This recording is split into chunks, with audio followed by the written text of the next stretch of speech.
السلام علیکم د انګلیسي زده کړې مینهوالو ستړي مه شئ.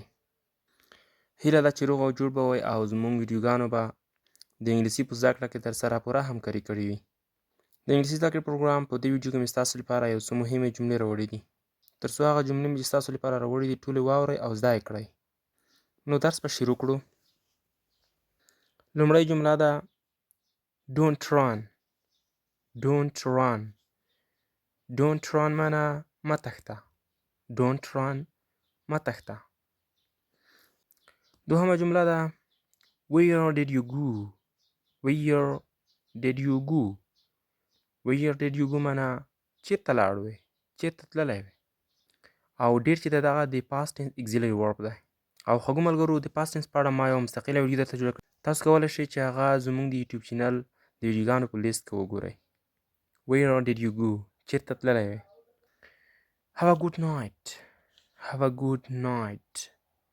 have a good night یوه ښه شپه ولرئ. have a good night یوه ښه شپه ولرئ. لکه څه ډول چې د ورځې په اړه موږ تاسو وایو چې have a good day، همداسې موږ تاسو کولی شو چې د شپې په اړه هم ووایو چې have a good night ښه شپه ولرئ. او د وخت په اړه هم موږ تاسو استعمالولی شو لکه have a good time. have a good time یو ښه وخت ولرئ.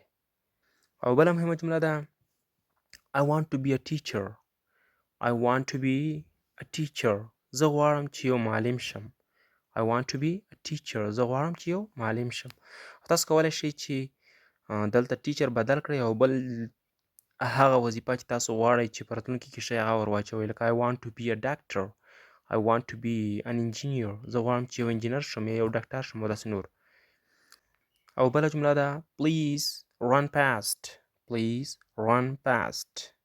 مهرباني وکړه تیز وتښته. مهرباني وکړه تیز وتښته. please run fast. مهرباني وکړه تیز وتښته. نو دوستانو همدومره جملې بس دي. نو دا جملې به په بله ویډیو کې درته راوړم. نو تاسو تر هغې دغه جملې درسره زده کړئ او د بلې ویډیو په تمه اوسئ. نو بیا چې تاسو په درنه حضور کې د یوې نوې ویډیو سره حاضرېږم تر هغې ماته اجازه راکړئ او زموږ ULD ټیچر یوټیوب چینل هم درسره سبسکرایب کړئ. تر بیا د الله په امان.